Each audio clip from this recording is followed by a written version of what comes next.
35वां अध्याय। लाहिड़ी महाशय का अवतार सदृश जीवन। हमें इसी प्रकार सारी धार्मिक परंपराओं का पालन करना होगा। जॉन द बैप्टिस्ट को यह कहकर उनसे दीक्षा देने का अनुरोध करने में ईसा मसीह अपने गुरु के दिव्य अधिकारों को स्वीकार कर रहे थे।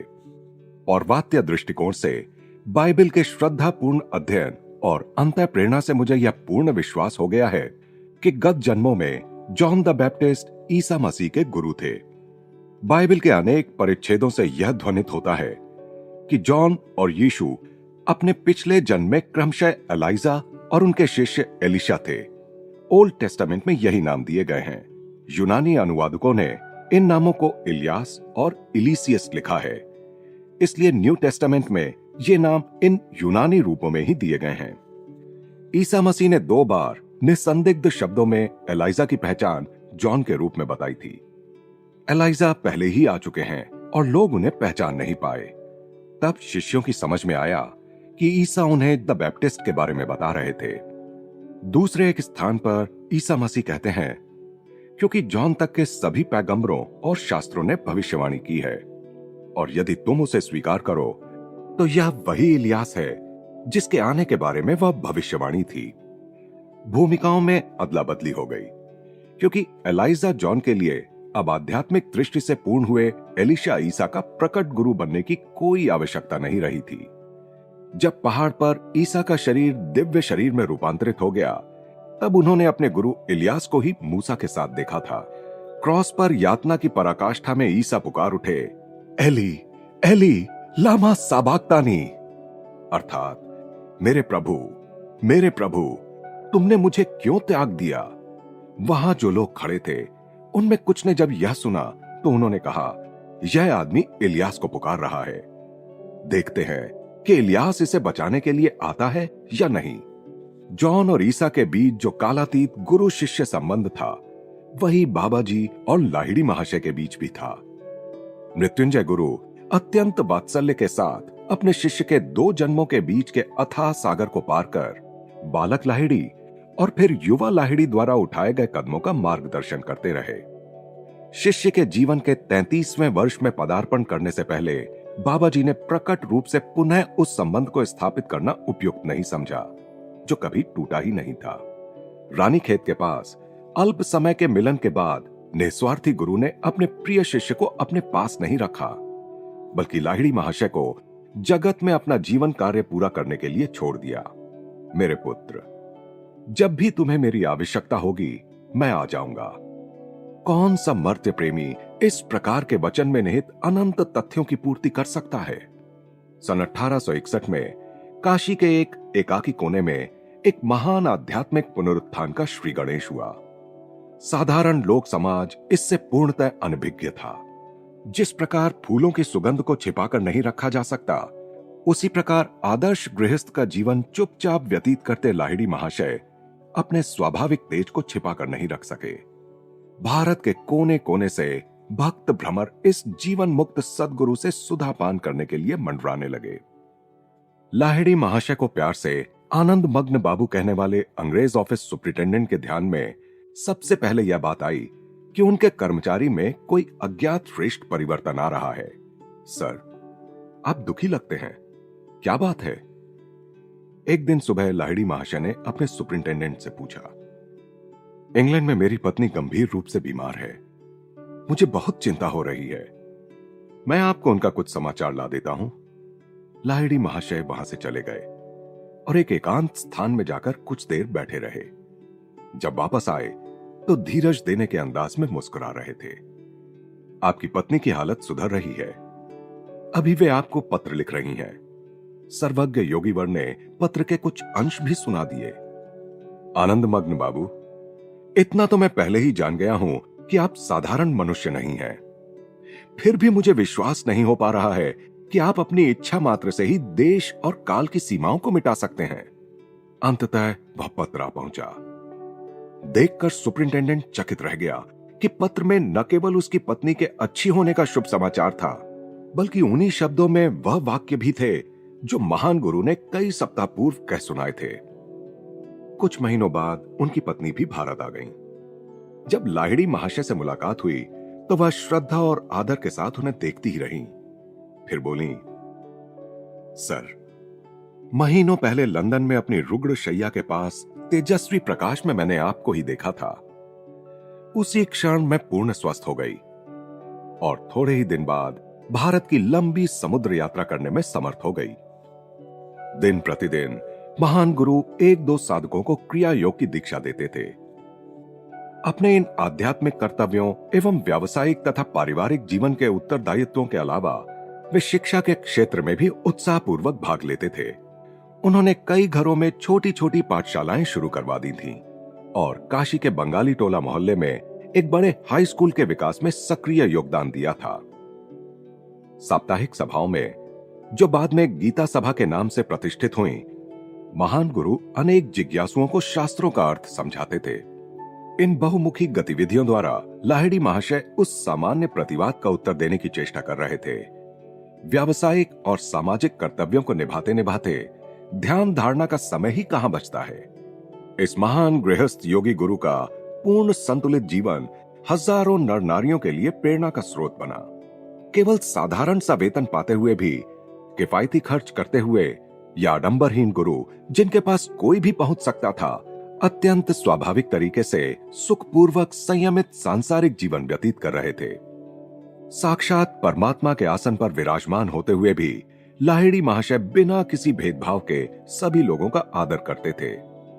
जब उनके भक्त उन्हें प्रणाम करते तो वे भी उत्तर में उन्हें नमस्कार करते।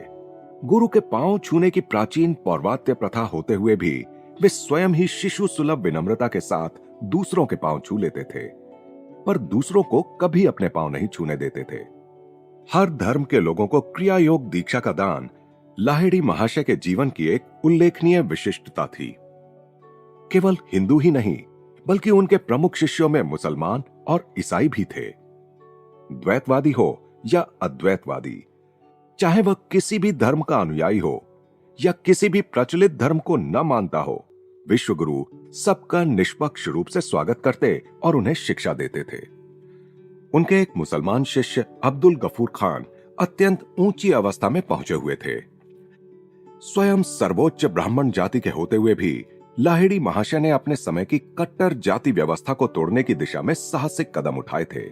जीवन के सभी क्षेत्रों के लोगों को इस गुरु की सर्वव्यापी छत्र छाया में आसरा मिलता था। सभी ईश प्रेरित संतों के समान ही लाहिड़ी महाशय ने भी समाज के पतित दलितों के हृदयों में आशा की नई किरण जगाई। यह याद रखो कि तुम किसी के नहीं हो और कोई तुम्हारा नहीं है। इस पर विचार करो कि किसी दिन तुम्हें इस संसार का सब कुछ छोड़कर चल देना होगा, इसलिए अभी से ही भगवान को जान लो। महान गुरु अपने शिष्यों से कहते, ईश्वर अनुभूति के गुब्बारे में प्रतिदिन उड़कर मृत्यु की भावी सूक्ष्म यात्रा के लिए अपने को तैयार करो। माया के प्रभाव में तुम अपने को हाड़ मांस की गठरी मान रहे हो, जो दुखों का घर मात्र है। अनवरत ध्यान करो ताकि तुम जल्दी से जल्दी अपने को सर्व दुख क्लेश मुक्त अनंत परम तत्व के रूप में पहचान सको। क्रिया योग की गुप्त कुंजी के उपयोग द्वारा देह कारागार से मुक्त होकर परम तत्व में भाग निकलना सीखो। गुरुवर अपने विभिन्न शिष्यों को अपने अपने धर्म के अच्छे परंपरागत नियमों का निष्ठा के साथ पालन करने के लिए प्रोत्साहित करते थे। मुक्ति की व्यावहारिक प्रविधि के रूप में क्रिया योग के सर्व समावेशक स्वरूप के महत्व को स्पष्ट करने के बाद फिर लाहिड़ी महाशय अपने शिष्यों को अपने अपने वातावरण एवं पालन पोषण के अनुसार अपना जीवन जीने की स्वतंत्रता देते थे। वे कहते थे, मुसलमान को प्रतिदिन 5 बार नमाज पढ़ना चाहिए, हिंदू को दिन में कई बार ध्यान में बैठना चाहिए, ईसाई को प्रतिदिन कई बार घुटनों के बल बैठकर प्रार्थना करके फिर बाइबल का पाठ करना चाहिए। लाहिड़ी महाशय अत्यंत विचारपूर्वक अपने अनुयायियों को उनकी स्वाभाविक प्रवृत्तियों के अनुसार भक्ति योग, कर्म योग, ज्ञान योग या राजयोग के मार्ग पर चलाते थे। संन्यास लेने की इच्छा रखने वाले शिष्यों को वे आसानी से उसकी अनुमति नहीं देते थे। हमेशा उन्हें संन्यास जीवन की उग्र तपस्या पर पहले भली भांति विचार कर लेने का परामर्श देते थे। अपने शिष्यों को वे शास्त्रों की अनुमान मूलक चर्चा में न उलझने का परामर्श देते थे। वे कहते, केवल वही बुद्धिमान है जो प्राचीन दर्शनों का केवल पठन पाठन करने के बजाय उनकी अनुभूति करने का प्रयास करता है। ध्यान में ही अपनी सब समस्याओं का समाधान ढूंढो। व्यर्थ अनुमान लगाते रहने के बदले ईश्वर से प्रत्यक्ष संपर्क करो। शास्त्रों के किताबी ज्ञान से उत्पन्न मतांध धारणाओं के कचरे को अपने मन से निकाल फेंको और उसके स्थान पर प्रत्यक्ष अनुभूति के आरोग्यप्रद मीठे जल को अंदर आने दो। अंतरात्मा के सक्रिय मार्गदर्शन से मन के तार को जोड़ लो। उसके माध्यम से बोलने वाली ईश्वर वाणी के पास जीवन की प्रत्येक समस्या का उत्तर है। अपने आप को संकट में डालने के मामले में मनुष्य की प्रतिभा का कोई अंत प्रतीत नहीं होता, परंतु उस परम दयालु ईश्वर के पास सहायता की युक्तियों की भी कोई कमी नहीं है। एक दिन भगवत गीता पर लाहिड़ी महाशय का प्रवचन सुन रहे शिष्यों को उनकी सर्वव्यापकता की झलक देखने को मिली। लाहिड़ी महाशय सकल स्पंदनशील सृष्टि में व्याप्त कूटस्थ चैतन्य का अर्थ समझा रहे थे। तभी हठात वे हांफने लगे, मानो उनका दम घुट रहा था, और साथ ही चिल्ला उठे, जापान के समुद्र तट के पास मैं अनेक लोगों के शरीरों के माध्यम से डूब रहा हूं। अगली सुबह शिष्यों ने समाचार पत्रों में उस दिन जापान के पास डूबे एक जहाज में यात्रा कर रहे अनेक लोगों की डूबने से मृत्यु का समाचार पढ़ा। दूर रहने वाले अनेक शिष्यों को अपने आसपास लाहिड़ी महाशय की संरक्षक एवं मार्गदर्शक उपस्थिति का अनुभव होता था। जो शिष्यगण परिस्थितिवश उनके पास नहीं रह सकते थे, उन्हें लाहिड़ी महाशय सांत्वना देते हुए कहते थे, जो क्रिया का अभ्यास करते हैं उनके पास मैं सदैव रहता हूं। तुम्हारी अधिकाधिक व्यापक बनती जाती आध्यात्मिक अनुभूतियों के माध्यम से मैं परम पद प्राप्त करने में तुम्हारा मार्गदर्शन करूंगा। लाहिड़ी महाशय के एक मुख्य शिष्य श्री भूपेंद्रनाथ सान्याल ने बताया कि 1892 ईस्वी में जब वे किशोरावस्था में थे तो काशी जाने में असमर्थ होने के कारण उन्होंने आध्यात्मिक उपदेश के लिए लाहिड़ी महाशय से प्रार्थना की। लाहिड़ी महाशय ने उनके स्वप्न में आकर उन्हें दीक्षा दी। बाद में किशोर भूपेंद्रनाथ काशी गए और वहां उन्होंने लाहिड़ी महाशय से दीक्षा के लिए अनुरोध किया। लाहिड़ी महाशय ने उत्तर दिया, मैंने स्वप्न में तुम्हें पहले ही दीक्षा दे दी है। यदि कोई शिष्य किसी सांसारिक दायित्व की उपेक्षा करता तो लाहिड़ी महाशय उसे प्रेम से समझाकर रास्ते पर ले आते। श्री युक्तेश्वर जी ने एक बार मुझे बताया, जब किसी शिष्य के दोषों के बारे में खुलेआम बोलने के लिए उन्हें विवश होना पड़ता, तब भी लाहिड़ी महाशय अत्यंत सौम्य और शांतिदायक शब्दों में बोलते थे। फिर विचार मग्न होते हुए आगे कहा, कोई भी शिष्य कभी हमारे गुरुदेव की फटकार से बचने के लिए भागा नहीं। मैं अपनी हंसी नहीं रोक सका, परंतु मैंने सच्चे हृदय से अपने गुरु को विश्वास दिलाया कि तीखा हो या कोमल, उनका हर शब्द मेरे कानों के लिए मधुर संगीत के समान है। लाहिड़ी महाशय ने अत्यंत विचार पूर्वक क्रिया योग को साधक की प्रगति के अनुसार 4 क्रमों में दी जाने वाली दीक्षाओं में विभाजित किया। साधक की एक निश्चित सीमा तक उन्नति होने के बाद ही वे उसे 3 उच्चतर क्रियाओं की दीक्षा देते थे। एक शिष्य को ऐसा लग रहा था कि उसका उचित मूल्यांकन नहीं हो रहा है। एक दिन उसने अपना असंतोष शब्दों में प्रकट किया। उसने कहा, गुरुदेव, अब तो मैं निश्चय ही द्वितीय दीक्षा पाने के योग्य हो गया हूं।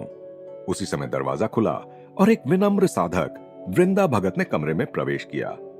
वे काशी में पोस्टमैन थे।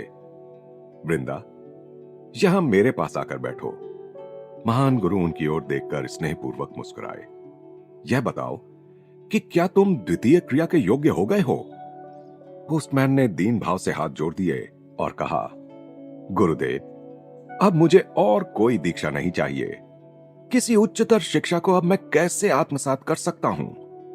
आज तो मैं आपका आशीर्वाद मांगने ही आया था, क्योंकि प्रथम क्रिया से ही मुझे ऐसा दिव्य नशा चढ़ जाता है कि ठीक से अपना पत्र बांटने का काम भी नहीं कर पा रहा हूं।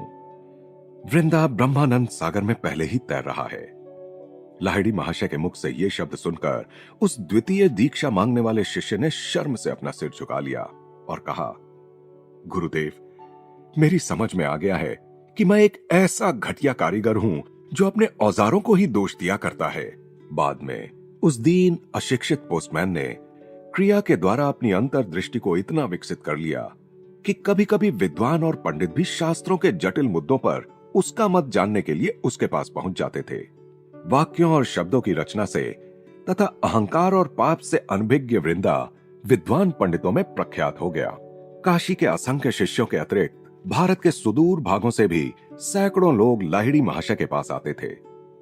लाहिड़ी महाशय स्वयं भी अपने 2 पुत्रों के ससुराल वालों से मिलने के लिए अनेक बार बंगाल जाते थे।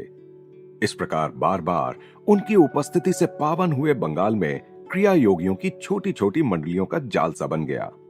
विशेषतः कृष्णनगर एवं विष्णुपुर जिलों में चुपचाप अपनी साधना करने वाले अनेकानेक साधकों ने आज तक आध्यात्मिक ध्यान की अदृश्य धारा को बहता रखा है। लाहिड़ी महाशय से क्रिया दीक्षा प्राप्त करने वाले अनेकानेक संतों में काशी के प्रख्यात स्वामी भास्करानंद सरस्वती तथा देवघर के अत्यंत उच्च कोटि के तपस्वी बालानंद ब्रह्मचारी भी थे। कुछ समय के लिए लाहिड़ी महाशय काशी के महाराजा ईश्वरी नारायण सिंह बहादुर के पुत्र के निजी शिक्षक भी रहे थे। उनकी आध्यात्मिक उपलब्धियों को पहचानकर महाराजा एवं उनके पुत्र दोनों ने लाहिड़ी महाशय से क्रिया दीक्षा ली। महाराजा ज्योतिन्द्र मोहन ठाकुर ने भी उनसे दीक्षा ली। लाहिड़ी महाशय के अनेक शिष्य समाज में ऊंचे ऊंचे स्थानों पर थे और वे प्रचार द्वारा क्रिया योग का प्रसार करना चाहते थे, परंतु लाहिड़ी महाशय ने इसकी अनुमति नहीं दी। एक शिष्य काशी नरेश के राजवैद्य थे। उन्होंने लाहिड़ी महाशय को काशी बाबा नाम देकर उस नाम का प्रसार करने का संगठित प्रयास किया। लाहिड़ी महाशय ने इस बात के लिए भी मना कर दिया। वे कहते थे, क्रिया योग रूपी पुष्प की सुगंध को स्वाभाविक रूप से अपने आप फैलने दो। क्रिया योग का बीज आध्यात्मिक दृष्टि से उपजाऊ हृदय भूमियों में निश्चित रूप से जड़ पकड़ेगा। लाहिड़ी महाशय ने संगठन या मुद्रणालय के आधुनिक माध्यम से प्रचार करने की पद्धति को नहीं चुना। तथापि वे जानते थे कि उनके संदेश की शक्ति रोकी ना जा सकने वाली बाढ़ की भांति उमड़ पड़ेगी और अपने शक्ति वेग से मानव मनों में प्रवेश कर जाएगी। उनके शिष्यों का परिवर्तित और शुद्ध हुआ जीवन क्रिया की अमर शक्ति का प्रत्यक्ष प्रमाण था। रानीखेत में दीक्षा ग्रहण करने के 25 वर्ष बाद सन 1886 ईस्वी में लाहिड़ी महाशय पेंशन पर रिटायर हो गए। अब दिन में भी उनके उपलब्ध होने के कारण उनके पास आने वाले भक्तों की संख्या में अधिकाधिक वृद्धि होती गई। अब महान गुरु अधिकांश समय निश्चल पद्मासन में मौन बैठे रहते थे। वे सदा अपने छोटे से बैठक खाने में ही बैठे रहते थे। यहां तक कि कभी टहलने जाने या घर के दूसरे हिस्सों में जाने के लिए भी वे शायद ही कभी वहां से उठते थे। गुरु के दर्शन के लिए शिष्यों के आगमन का क्रम लगभग अखंड रूप से चलता रहता था। लाहिड़ी महाशय के शरीर में अधिकांश समय अति मानवीय लक्षणों का दिखाई देना प्रायः दर्शनार्थियों को चिंता और विस्मय में डाल देता था, जैसे श्वास रहितता, निद्रा रहितता, नाड़ी और हृदय की धड़कन का रुका हुआ होना, घंटों तक पलके झपकाए बिना शांत आंखों का खुला होना और उनके चारों ओर शांति का प्रगाढ़ वलय होना। वहां से लौटने वालों में कोई ऐसा नहीं होता था जो दिव्य प्रेरणा से पूरित ना हुआ हो। सभी को यह ज्ञान हो जाता था कि उन्हें एक सच्चे भगवत स्वरूप संत का मौन आशीर्वाद प्राप्त हो गया है। बाद में लाहिड़ी महाशय ने अपने एक शिष्य पंचानन भट्टाचार्य को कोलकाता में आर्य मिशन इंस्टीट्यूट नाम से एक योग केंद्र स्थापित करने की अनुमति दी। यह केंद्र कुछ जड़ी बूटियों की यौगिक औषधियां वितरित करता था और उसने बंगाल में भगवत गीता का प्रथम सस्ता सुलभ संस्करण प्रकाशित किया था। हिंदी और बंगाली में प्रकाशित यह आर्य मिशन गीता हजारों घरों में पहुंची। साधारणतया लोगों को विभिन्न रोगों के निवारण के लिए लाहिड़ी महाशय प्राचीन परंपरा के अनुसार नीम का तेल देते थे।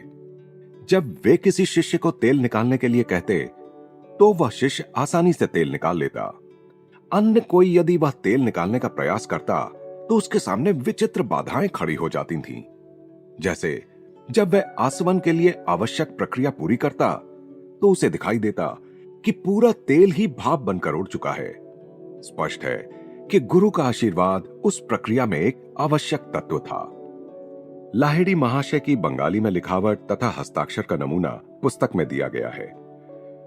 वे पंक्तियां उनके द्वारा एक शिष्य को लिखे गए एक पत्र से ली गई हैं, जिसमें गुरुदेव एक संस्कृत श्लोक का अर्थ इस प्रकार बता रहे हैं। शांति की ऐसी अवस्था जिसने प्राप्त कर ली हो कि उसकी पलकें नहीं झपकती, उसने शांभवी मुद्रा सिद्ध कर ली है। 5 श्रावण, हस्ताक्षर श्री श्यामाचरण देव शर्मन। अन्य अनेक महान संतों की भांति ही लाहिड़ी महाशय ने स्वयं कोई पुस्तक नहीं लिखी, परंतु शास्त्रों पर अपनी व्याख्याओं का अनेक शिष्यों को उपदेश दिया। लाहिड़ी महाशय के पौत्र और मेरे प्रिय मित्र श्री आनंद मोहन लाहिड़ी ने लिखा है भगवद गीता तथा महाभारत के अन्य हिस्सों में भी अनेक ग्रंथियां यानी व्यासकूट हैं। उन व्यासकूटों का विचार न किया जाए तो उनमें केवल ऐसी कथाएं मिलती हैं जो विचित्र भी लगती हैं और जिन्हें कोई भी गलत समझ सकता है। इन ग्रंथियों को स्पष्ट न किया जाए तो एक ऐसा विज्ञान हमारी दृष्टि से ओझल ही रहेगा जिसे सहस्रों वर्षों के प्रयोगों के अनुसंधान के बाद भारतवर्ष ने अति मानवीय धैर्य के साथ संभाल कर रखा है। लाहिड़ी महाशय शास्त्रों की कल्पना सृष्टि के गूढ़ वाक्यों में कुशलता पूर्वक छिपाए गए धर्म विज्ञान को रूपकों से अलग कर प्रकाश में लाए। शास्त्र कूट वाक्यों का शब्द जाल मात्र नहीं रहे। लाहिड़ी महाशय ने सिद्ध कर दिया कि वैदिक पूजा विधियों के पीछे वैज्ञानिक अर्थ हैं। हम जानते हैं कि मनुष्य कुप्रवृत्तियों के आवेगों के आगे साधारणतया असहाय हो जाता है, परंतु जब क्रिया योग के अभ्यास से उसकी चेतना में इंद्रिय सुख से कहीं अधिक श्रेष्ठ और चिरस्थायी आनंद जागृत हो जाता है, तब वे कुप्रवृत्तियां बलहीन हो जाती हैं और उनकी ओर प्रवृत्त होने की मनुष्य के मन में कोई इच्छा नहीं रह जाती। इसमें तुच्छ इच्छाओं का परित्याग और श्रेष्ठ विचारों की प्राप्ति की प्रक्रिया साथ साथ घटित होती है। ऐसी प्रणाली के बिना केवल निषेधात्मक निर्देश देने वाले नैतिक विधि नियम हमारे लिए किसी काम के नहीं होते। समस्त गोचर अभिव्यक्तियों के पीछे शक्ति का महासागर अनंत ईश्वर ही है। सांसारिक कार्यों के प्रति हमारी आतुरता हमारे श्रद्धा युक्त विस्मय भाव को नष्ट कर देती है। आधुनिक विज्ञान हमें प्रकृति की शक्तियों का उपयोग कैसे किया जाता है यह सिखाता है। इसलिए समस्त नाम रूपों में निहित महाप्राण शक्ति को हम समझ नहीं पाते। प्रकृति के साथ घनिष्ठता के कारण उसके चरम रहस्यों के प्रति हमारे मन में आदर समाप्त हो गया और उसके साथ हमारे संबंध ने व्यावहारिक व्यवसाय का रूप ले लिया। एक प्रकार से कहा जाए तो हम उसके साथ छेड़खानी करते रहते हैं ताकि हमें पता चले कि किस किस प्रकार से उसे हमारे उद्देश्यों की पूर्ति के लिए विवश किया जा सकता है। हम उसकी शक्तियों का उपभोग तो करते हैं, पर अभी तक हमें उन शक्तियों के स्रोत के बारे में कुछ भी मालूम नहीं है। विज्ञान के मार्ग में प्रकृति के साथ हमारा संबंध ऐसा है जैसे एक दास के साथ उसके अहंकारी हेकड़ मालिक का होता है, या दार्शनिक दृष्टिकोण से कहें तो प्रकृति को मानो बंदी बनाकर साक्षी के कटघरे में खड़ा कर दिया गया है। हम उससे प्रतिप्रश्न करते हैं, उसे चुनौती देते हैं और उसके साक्ष्य को बारीकी से मानवीय तराजुओं में तौलते हैं जो उसके छिपे मूल्यों को कभी नाप नहीं सकते। दूसरी ओर आत्मा जब उच्चतर शक्ति के साथ एकाकार हो जाती है, तब प्रकृति बिना किसी जोर जबरदस्ती के मनुष्य की इच्छा का पालन करती है। प्रकृति पर इस अनायास प्रभुत्व को अबोध भौतिकवादी चमत्कार कहते हैं। लाहिड़ी महाशय के जीवन ने एक उदाहरण स्थापित कर दिया जिससे यह गलत धारणा दूर हो गई कि योग एक गूढ़ साधना है।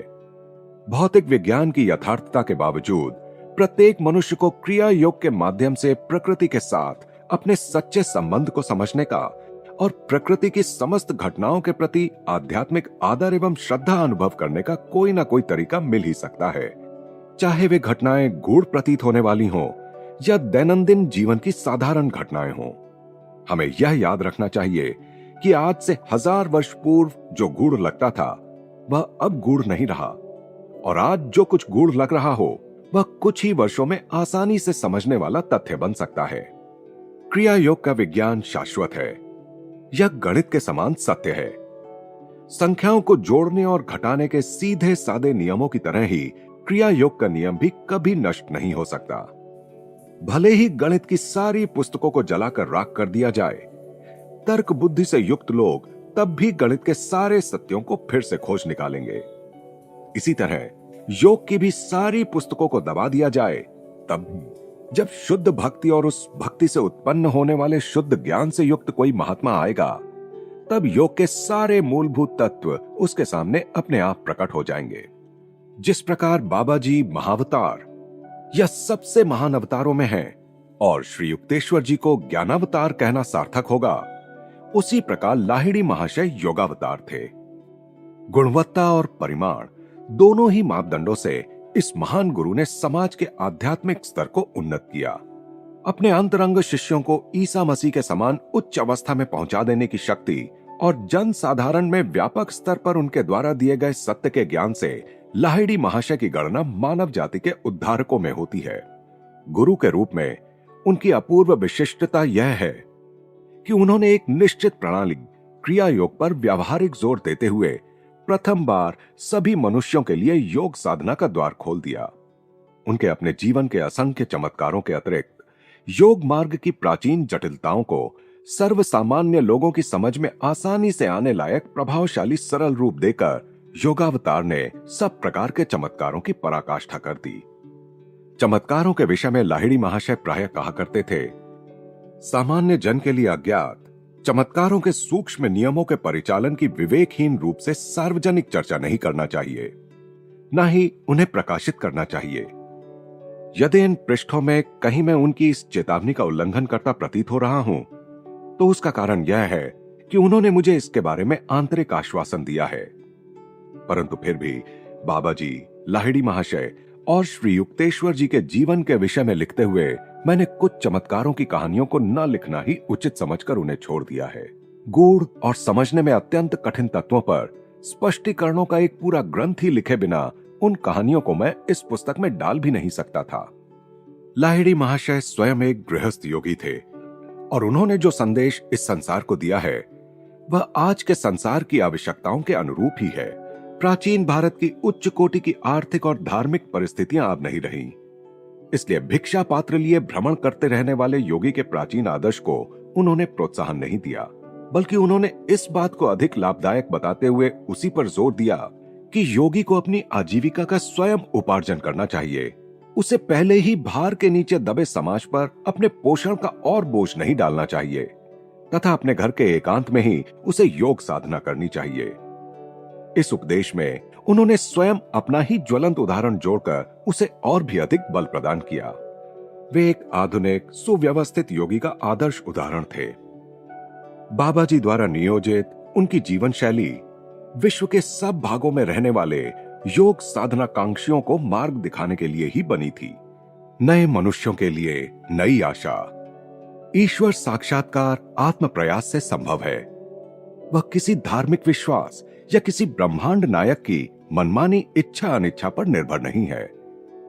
योगावतार ने घोषणा कर दी थी, जो लोग किसी भी मनुष्य के देवत्व पर विश्वास नहीं कर सकते, वे क्रिया की कुंजी को प्रयुक्त कर अंततः स्वयं अपने में पूर्ण देवत्व का दर्शन करेंगे।